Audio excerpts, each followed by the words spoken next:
둘째 주 우리 함께 은혜 받을 말씀은 에베소서 5장 1절부터 14절입니다. 신약 성경 에베소서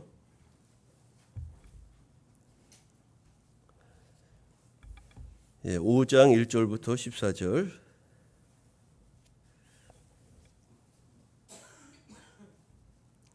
제가 말씀을 봉독하겠습니다.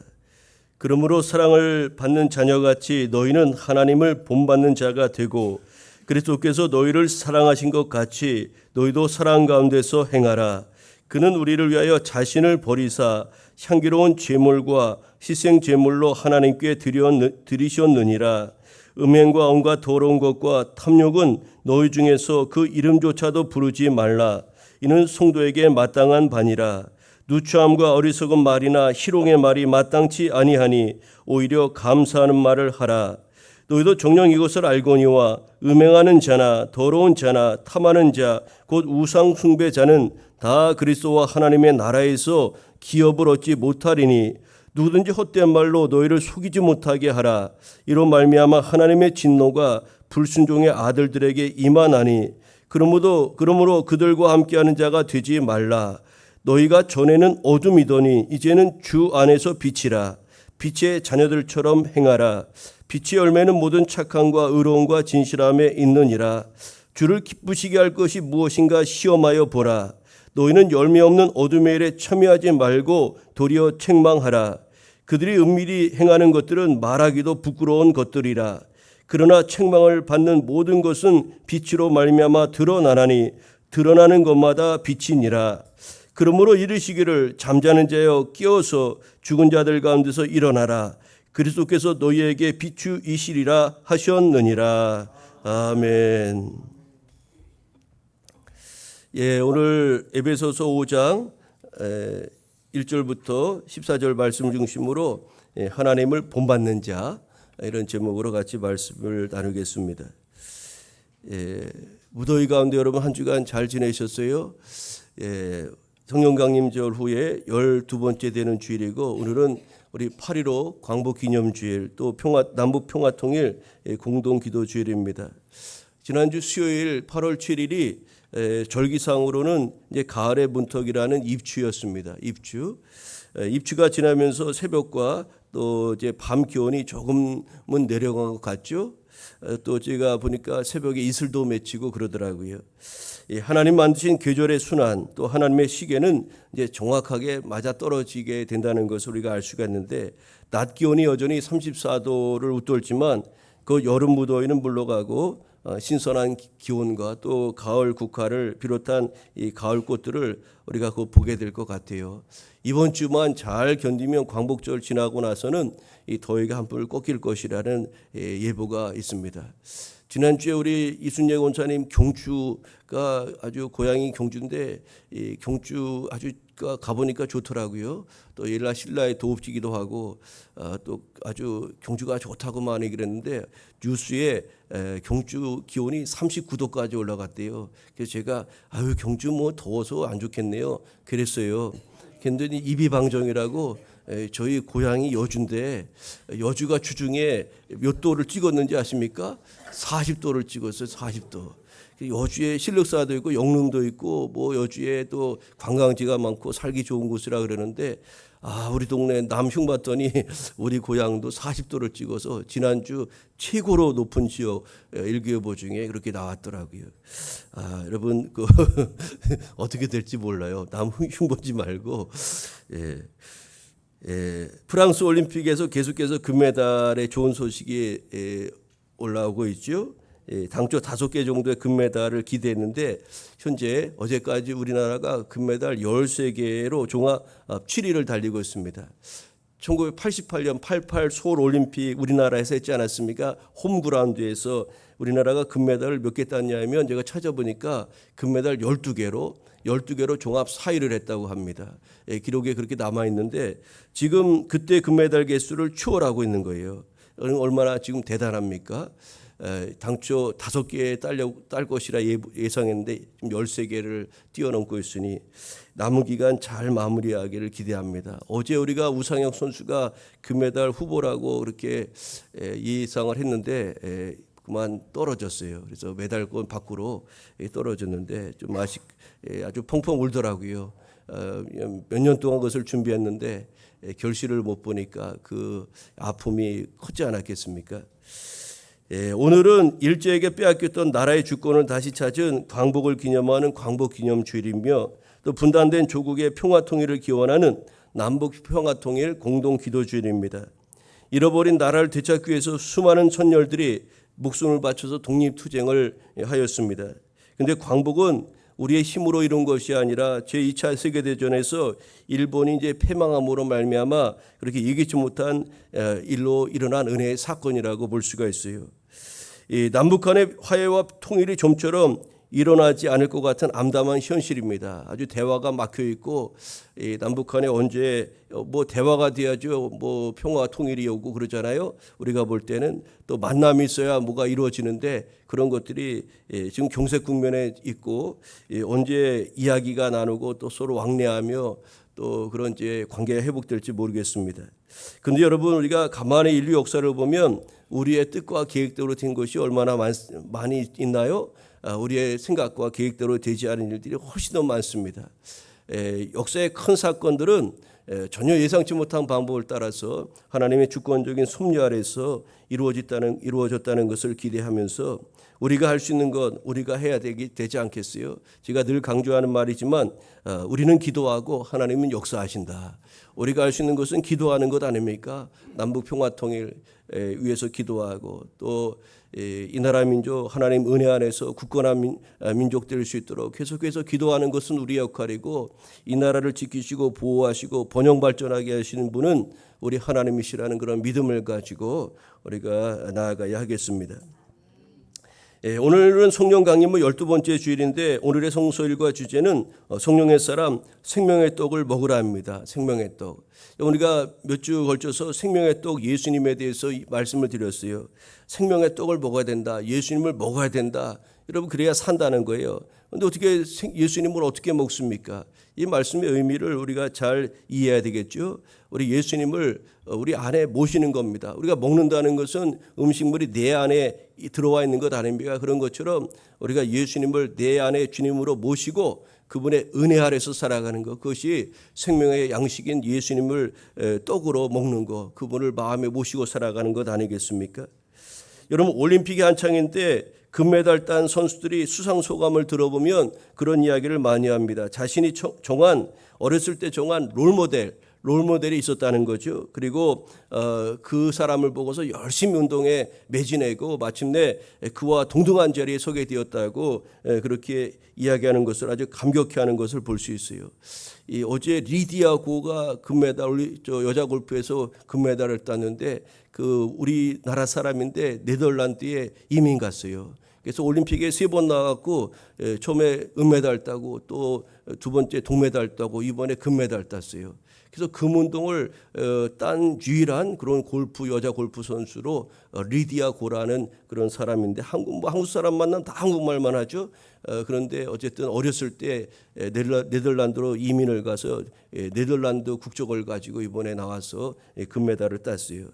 그런 사람 리디아 고를 비롯해서 지금 네로라 하는 한국의 여자 유명 골퍼들은 대부분 이제 박세리 선수를 많이 롤모델을 삼고 어렸을 때 그렇게 이제 골프를 시작한 사람들이 많다고 합니다. 그래서 일명 그들을 일컬어서 박세리 키즈라고도 그렇게 많이 부르지 않습니까?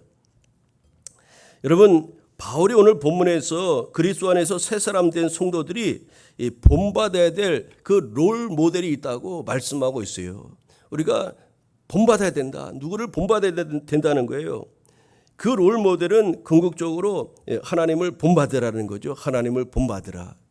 여러분 그런데 문제는 하나님은 영이시라 그러지 않았습니까? 하나님이 영이시니 예비하는 자가 영과 진리로 예비할지니라 그러지 않았습니까? 영이신 하나님은 우리가 볼 수도 없는데 어떻게 그분을 롤 모델로 삼아서 우리가 그분을 바라보고 나아갈 수가 있겠어요? 여러분 그런데 하나님께서 어떤 분이신지를 우리에게 계시하시기 위해서 우리와 똑같은 인간의 모습으로 오셔서 우리와 동일한 삶을 이 땅 가운데 사시고 우리의 성정을 아시고 우리의 연약함과 아픔을 아시는 그런 분 하나님이 그렇게 우리의 모습을 가지고 오셨어요. 그분이 바로 누구십니까? 바로 예수 그리스도, 예수님이라는 거죠. 그래서 우리가 본문에서 하나님을 본받는 자가 되라, 사도 바울은 그렇게 권면하고 있지만 그것은 바로 생명의 떡 되신 예수님을 우리가 마음에 모시고 그분을 닮아가는 삶을 살아가야 된다는 그런 권면이라고 알 수가 있습니다. 여러분, 바울은 예수 그리스도야말로 우리 새 사람 된, 예수 그리스도는 새 사람 된 성도들이 따라야 될 롤 모델로 삼아야 될 그런 분이라고 분명히 오늘 우리에게 소개하고 있는 겁니다. 요한복음 14장 9절이야 이렇게 말씀합니다. 예수께서 이르시되 빌립아, 내가 이렇게 오래 너희와 함께 있을 때 네가 나를 알지 못하느냐? 나를 본 자는 아버지를 보았거늘 어찌하여 아버지를 보이라 하느냐? 내가 아버지 안에 거하고 아버지는 내 안에 계신 것을 네가 믿지 아니하느냐? 내가 너희에게 이르는 말은 스스로 하는 것이 아니라 아버지께서 내 안에 계셔서 그의 일을 하시는 것이니라 라고 말씀했어요. 빌립이 예수님께 아버지를 보여달라는 겁니다. 하나님을 보여달라는 거예요. 그러니까 예수께서 하신 말씀이 내 안에 하나님이 계시다는 거예요. 그러니까 나를 본 자는 곧 하나님을 본 것이라고 그렇게 아주 자세하게 이루어주시지 않았습니까?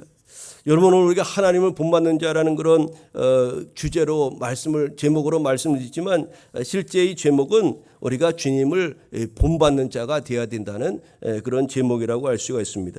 그렇다면 우리가 하나님을 본받는 구체적인 방법이 무엇일까?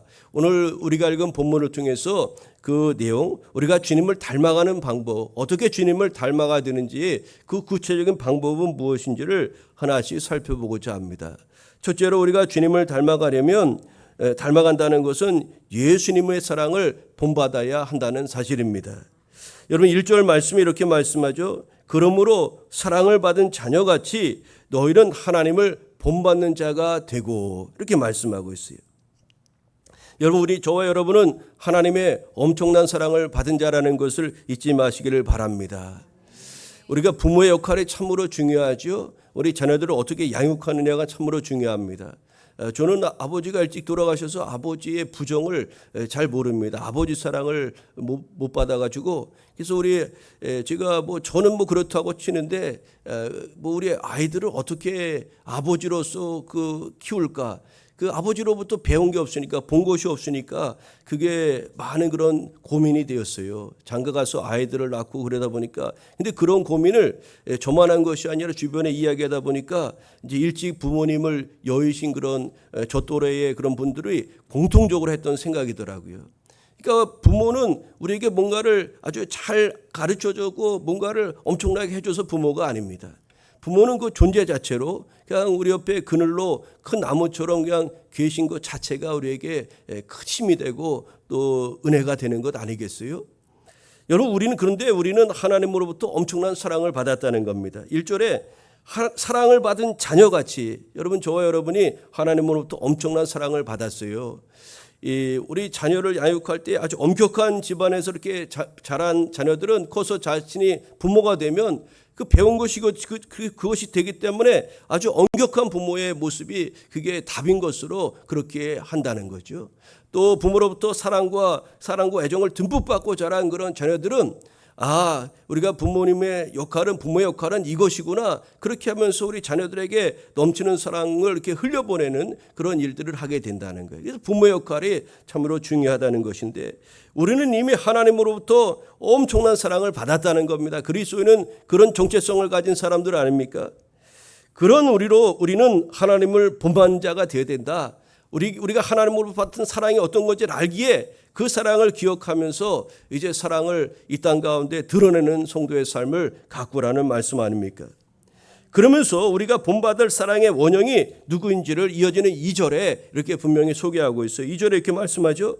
그러므로 그리스도께서 너희를 사랑하신 것 같이 너희도 사랑 가운데서 행하라. 그는 우리를 위하여 자신을 버리사 향기로운 제물과 희생제물로 하나님께 드리셨느니라. 여러분, 우리가 주님의 사랑을 본받아야 되는데, 그렇게 하려면 먼저 주님이 우리를 어떻게 사랑하셨는지를 알아야 한다는 것입니다. 주님의 사랑은요, 인색한 사랑이 아니라 아낌없이 주는 사랑이었습니다. 그분은 우리에게 무언가를 얻기 위해서 사랑하신 것이 아니라 반대로 자신의 전부를 우리에게 주시기 위해서 그렇게 사랑하셨습니다. 그리스도는 우리를 사랑하사 십자가에서 우리를 구원하기 위해서 자신의 생명을 하나님 앞에 드리셨어요. 이처럼 주님의 사랑은, 우리를 사랑하신 그 주님의 사랑은 자신을 온전하게 버리신 사랑이라고 할 수가 있습니다. 여러분, 그런데 주님이 우리를 사랑하신 것은 억지로나 누가 시켜서 한 것이 아니라 자원함으로써 자신을 버리심으로 행한 사랑이라는 것을 우리가 기억해야 됩니다. 그러므로 우리가 사랑 가운데 행하기 위해서 가장 중요한 것이 무엇이겠습니까? 우리 주님께서 보여주신 것처럼, 우리 주님께서 그렇게 하신 것처럼 먼저 우리 자신을 버려야 한다는 겁니다. 예수께서 말씀하셨어요. 제자들에게 누구든지 나를 따라오려거든 자기를 부인하고 자기 십자가를 지고 나를 따라오라고 그렇게 말씀하지 않았습니까? 여러분, 자신을 버렸다는 것은 어떤 의미입니까? 자신을 희생했다는 것 아닙니까? 자신을 희생했다는 거예요. 그렇습니다. 하나님을 본받는 자는 예수 그리스도의 사랑을 본받는 자라고 할 수가 있는데요. 하나님이 예수 그리스도를 통해서 우리를 사랑하신 것처럼 우리도 예수 그리스도의 사랑을 본받아야 한다는 말씀입니다. 주님은 우리를 막연하게 사랑하신 것이 아니라 자신의 희생 제물로 하나님 앞에 바침으로써 우리를 그렇게 죽으면서 사랑하셨다는 것을 여러분 잊지 말아야 하겠습니다.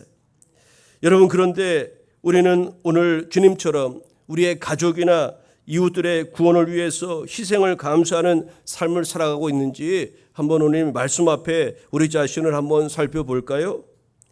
오늘날 전도가 잘 안 되는 여러 가지 이유가 있겠죠. 기독교에 대한 그런 여러 가지 좋지 않은 그런 이미지, 그런 것들도 전도가 잘 안 되는 이유 중에 한 가지일 것입니다.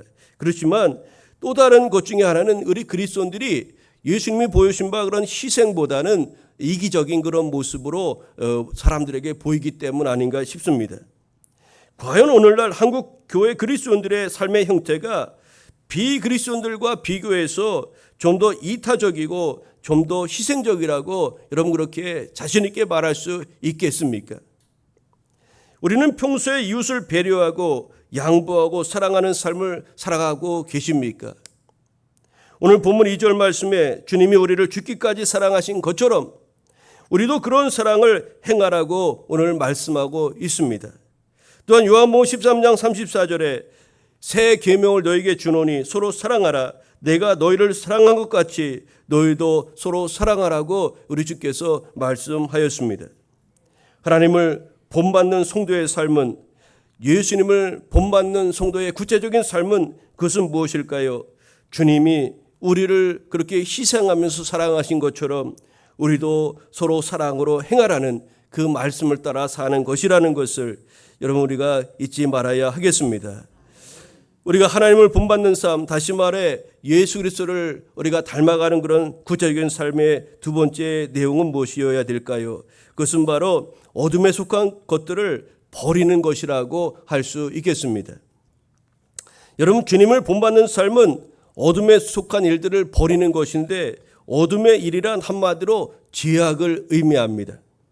우리는 크고 작은 모든 죄에 아주 민감하게 그렇게 반응을 해야 하겠습니다. 3절에 보니까 이렇게 말씀합니다. 음행과 온갖 더러운 것과 탐욕, 우상 숭배는 너희 중에 그 이름조차 부르지 말라고 오늘 그렇게 말씀하고 있습니다.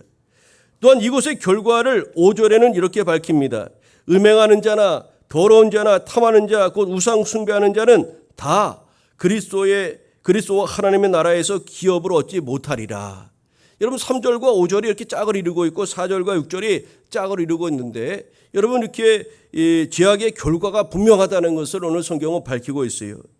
이런 것들은 하나님 보시기에 악한 죄악이었지만 당시 사람들에게는 그것이 일상화되어서 감각이 무뎌진 아주 죄악이었습니다. 음행하는 거, 온갖 더러운 거고 탐욕하는 거, 이것을 죄로 인식하지 못했다는 거예요. 바울은 이런 것에 예민해야 되고 죄에 민감해야 된다는 것을 성도들에게 오늘 권면하고 있는 겁니다. 우리가 크게 죄라고 인식하는 것뿐만 아니라 아주 작고 사소해 보이는 것이라 할지라도 악에 대해서 깨어있고 죄에 대해서 민감해야 된다고 오늘 사도 바울은 오늘 본문을 통해서 권면하고 있는 겁니다. 그것이 하나님을 본받는 성도의 삶, 예수 그리스도를 닮아가는 성도의 삶의 내용이 되어야 된다고 오늘 우리에게 말씀하고 있는 거죠. 죄에 민감해야 된다는 것을 강조하기 위해서 바울은 뭐라고 오늘 이야기합니까? 그 이름도 부르지 말라고까지 이야기했습니다. 그 이름조차 부르지 말라. 성도는 악에 대하여 그 이름조차 부르지 말아야 한다는 겁니다. 이것은 뒷말이나 무의식 중에서도 허용되지 않는다는 것을 말하는 것 아니겠어요?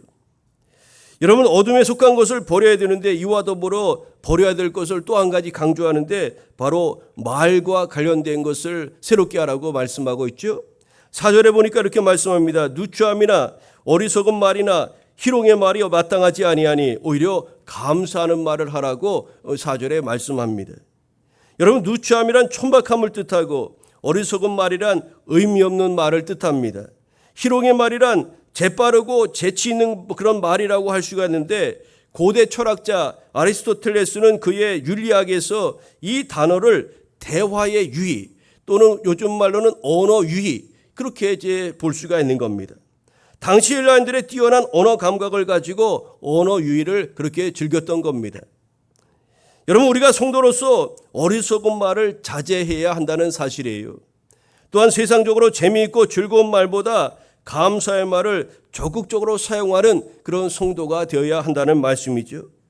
재미있는 말은 많이 하면서 감사의 말을 사용하지 않는 성도들이 의외로 많다는 것을 여러분 아십니까? 데살로니가전서 5장 8절에 범사에 감사하라. 이는 그리스도 예수 안에서 너희를 향하신 하나님의 뜻이니라고 분명히 말씀하였습니다.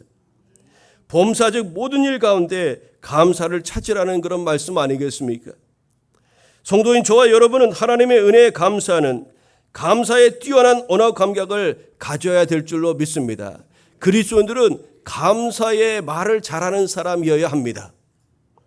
시편 136편은 우리에게 많은 도전을 줍니다. 제가 감사절기가 되면 맥주 감사절이나 추수 감사절 때 시편 136편을 가지고 설교를 몇 차례 한 적이 있는데요.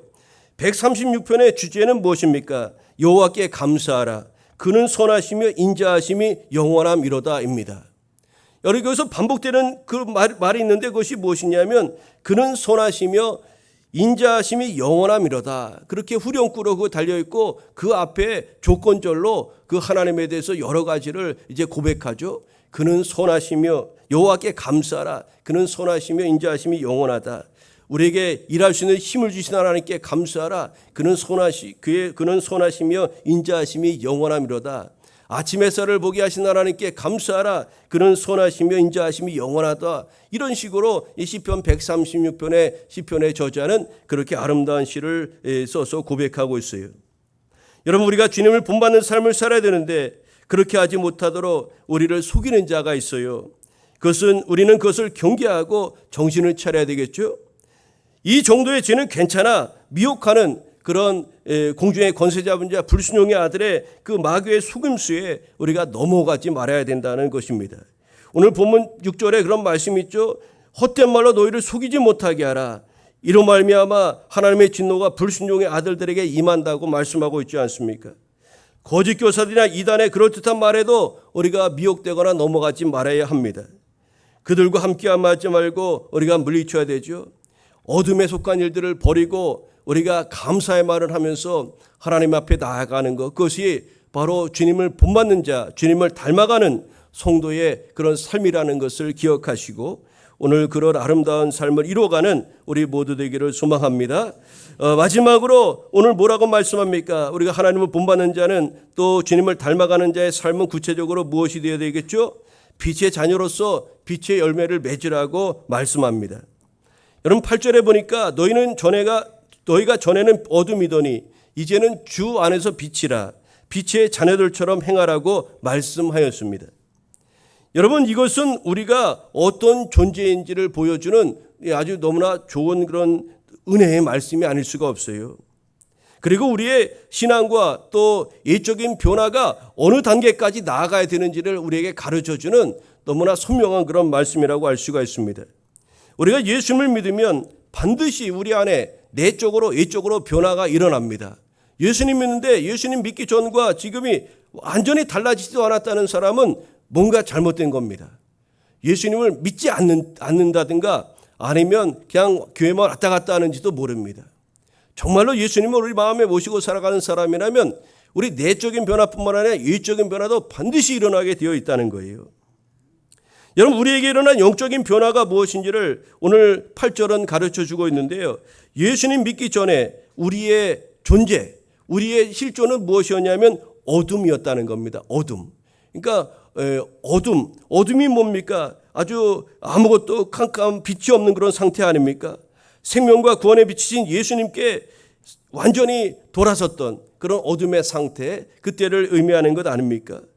그런데 예수님을 믿은 우리의 모습은 어떤 것이라고 오늘 말씀하죠? 이제는이라는 표현을 씁니다. 예수님 믿기 전과 후의 차이를 이제는이라고 소개하고 있는데, 이제는 우리가 어떤 존재가 된 겁니까? 주 안에서 빛이라. 여기서 이 존재를 잘 기억해야 됩니다. 우리가 빛 된다는 것은 주님 안에 있을 때 빛이 되는 겁니다. 어둠이 있는데 빛이 저절로 되는 것이 아니라 어둠에서 빛이 되는 그 과정에 반드시 그 과정 중에 그 매개가 있어야 되는데 주 안에서 빛이 되는 겁니다. 사도 바울이 예수님 믿는 사람 잡아다 감옥에 가두고 죽이고 또 그에게 사형 언도할 때 가편 던지고 그러던 사람 아닙니까? 기독교를 핍박하고 아주 예수님 믿는 사람들을 아주 핍박했던 대표적인 사람 유대인 아니었습니까? 그런데 그가 다메섹으로 가다가 빛 가운데 예수님 만납니다. 그리고 하나님 주님으로부터 음성이 들리죠. 사울아 사울아 왜 나를 핍박하느냐? 왜 나를 핍박하느냐? 누구세요? 내가 핍박하는 예수다. 그렇게 이제 하늘로부터 음성이 들립니다. 그리고 이제 그에게 내가 이방인을 위해서 너를 택하였다 그렇게 말씀하면서 이제 그의 눈을 열어주시잖아요. 영적인 눈을 열어주시는 겁니다. 그에게 빛이 임했습니다. 어둠 가운데 있었던 그가 빛 대신 예수님을 만남으로 말미암아 완전히 새 사람 되었고, 그는 기독교 2000년 역사의 가장 위대한 그런 신앙인으로서 우리가 신약 성경의 13권을 기록한 그런 위대한 인물로 우리가 그를 추앙하고 또 믿음의 본을 따라가고 있지 않습니까? 여러분, 우리가 이렇게 예수님 믿기 전에는 어둠이었어요. 그러나 예수님을 우리가 영접함으로 말미암아 주님 안에서 빛이 된 겁니다. 빛, 생명이 되고 또 하나님의 구원의 은혜를 입는 그런 특별한 존재가 되었다는 의미죠. 여러분, 성도로서 우리의 변화의 폭이 이렇게 엄청나다는 것을 깨닫는다면 이 구원의 감격이 얼마나 큰지를 우리는 알게 되는 겁니다. 어둠과 빛은 극과 극입니다. 동이서에서 먼 것처럼 어둠과 빛은 완전히 상반된 것 아닙니까? 우리가 예수님 믿기 전과 예수님 믿은 후에 이 변화의 폭은 이렇게 커야 된다는 거예요. 우리가 도달해 있는 내적인 변화의 현주소가 바로 여기가라는 겁니다. 우리는 예전에 어둠이어서 어둠 그 자체였지만 그러나 우리가 예수 그리스도 안에서 이제 빛 가운데 있는 존재가 되었고 빛이 된 것입니다. 여러분, 그런데 많은 성도들이 예수님을 믿는다고 하면서도 이 극과 극의 변화를 깨닫지 못하고 예수님 믿는다고 말하죠. 그래서 늘 물에 물 탄 듯 술에 술 탄 듯 그렇게 예수님 믿기 전과 후에 변화가 없이 그렇게 교회 왔다 갔다 하는 것으로 신앙생활하는 것으로 예수님 믿는 것으로 그렇게 여긴다는 거죠. 여러분, 예수님 만나기 전 우리의 인생은 어둠이었지만 빛으로 오신 예수 그리스도를 만난 후 우리는 주 안에서 빛이 되었다는 것을 여러분 확신하고 그 믿음 안에 굳건하게 서야 될 줄로 믿습니다. 이것은 성도의 예적인 행동의 변화가 또 어디까지 도달해야 되는지를 보여주는 말씀인데, 주 안에서 빛된 사람들은 빛의 자녀들처럼 행해야 된다고 말씀하고 있어요. 바울은 앞서 3절부터 7절 성도가 버려야 될 것을 소개하였죠. 음행과 온갖 더러운 것과 탐욕과 누추함과 어리석은 말, 희롱의 말, 이런 것들은 버리라고 이렇게 말씀하였잖아요. 이런 것들을 제거해야 되지만 이것을 제거한다고 해서 성도가 도달해야 될 목표에 이른 것은 아직 아니라는 그런 이야기죠. 성도인 우리가 도달해야 될 행동의 변화는 어디까지일까요? 한마디로 빛의 자녀가 되어 빛의 자녀로서의 열매를 맺는 데까지 이르르라는 겁니다. 새 사람을 입은 성도로서 우리의 행동이 도달해야 될 부분은 부정적인 일들을 그치는 정도가 아닙니다. 세상 사람들이 볼 때 빛의 자녀들로 우리가 드러나야 한다는 사실입니다. 우리를 통해서 세상 사람들이 빛을 볼 수 있어야 한다는 거예요. 우리는 스스로 빛이 아니잖아요. 그런데 빛 대신 내 안에 빛으로 계신 예수님이 드러나야 한다는 사실입니다. 제가 지구과학 배웠는데 그 항성과 행성이라는 것을 배웠어요. 항성은 항상 그대로 있는 거죠. 태양 같은 거. 그리고 행성이라는 그 항성을 도는 벼를 일컬어 행성이라고 말합니다. 우리 태양계를 보면 태양이 항성이죠. 우리 지구, 달 이런 것들은 다 행성입니다. 태양을 주위로 도는 거죠. 우리 달은 지구를 중심으로 돌고 또 태양을 중심으로도 돌지 않습니까? 근데 여러분, 우리 지구가 밝잖아요. 우리가 밝은데 우리 이 달이 참 밝잖아요. 달이 보름달 얼마나 밝습니까? 근데 달이 스스로 빛을 내는 게 아닙니다. 근데 행성은 스스로 빛을 내는 그런 존재가 아니에요.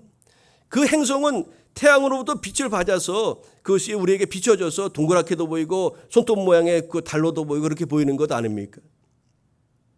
여러분, 뭘 말씀드리고자 하면은 우리 자체는 빛이 아니죠. 그런데 하나님이 우리 안에 계시기 때문에 우리는 빛된 존재가 되고 빛 대신 주님이 우리를 통해서 세상 가운데 드러나야 한다는 말씀이죠. 여러분, 구약의 대표적인 우리 신앙의 사람 요셉을 잠깐 말씀드리겠어요. 요셉이 얼마나 신실한 하나님의 사람이었습니까? 요셉이 이렇게 갈 때마다 그 성경은 창세기에 그렇게 이야기하죠. 하나님이 요셉과 함께 하시는 것을 보았더라. 사람들이 보았다는 거예요. 보디발이 보았고요. 또 간수장이 보았고 주변에 많은 사람들이 요셉과 함께 하시는 하나님을 보았다는 거예요. 여러분, 오늘 우리 성도된 우리가 주 안에 있는 우리 안에서 빛 대신 주님이 그렇게 드러나야 된다는 것입니다.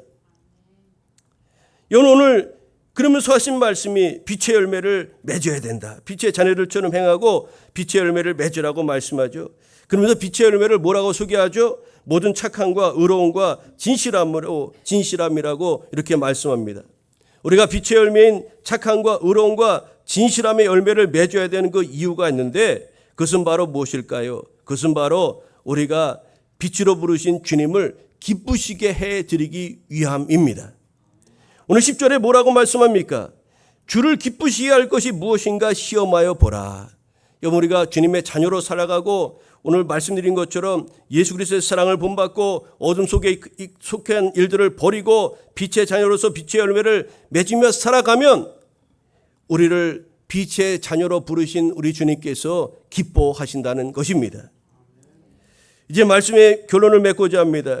생명의 떡 대신 예수 그리스도를 먹는 자마다, 다시 말해 그분을 믿고 그분의 은혜 안에 살아가는 성도들은 하나님을 본받는 자의 삶, 다시 말해 우리 주 예수 그리스도를 닮아가는 삶을 살아가야 합니다. 그 하나님을 본받는 자의 구체적인 삶은 예수님이 보여주신 그 사랑을 우리가 본받는 것이라고 하겠습니다. 어둠에 속한 일들을 우리가 버리는 것도 예수님을 따르고 예수님을 본받는 성도의 구체적인 삶의 모습이 되어야 됩니다. 또 빛의 자녀로서 빛의 열매를 맺고 살아가는 것도 우리가 하나님을 본받는 자로서 또 예수 그리스도를 닮아가는 성도로서 우리가 힘써야 되고 이루어가야 될 그런 성도의 아름다운 덕목이라고 할 수가 있겠습니다. 이번 한 주간도 우리 주 예수 그리스도를 닮아가는 교회 여러분, 우리 모두 되시기를 간절히 소망합니다. 그래서 궁극적으로 우리의 구원자 되시고 주님 되신 하나님께 기쁨과 영광을 올려드리는 그런 성도 여러분, 우리 모두가 되기를 다시 한번 기원합니다. 기도하겠습니다. 좋으신 아버지 하나님, 감사합니다. 어둠이었던 우리를 불러 빛이 되게 하신 것을 감사합니다. 우리는 스스로 빛내는 존재가 아니지만 주님 안에 있을 때 주님의 빛이 우리를 통해서 세상 가운데 또 드러나게 되는 줄 믿습니다. 하나님, 오늘 우리가 하나님을 본받는 자가 되라고 말씀하였는데 그것은 바로 우리가 생명의 떡 대신 예수님을 닮아가는 것이라는 것을 오늘도 말씀하였습니다.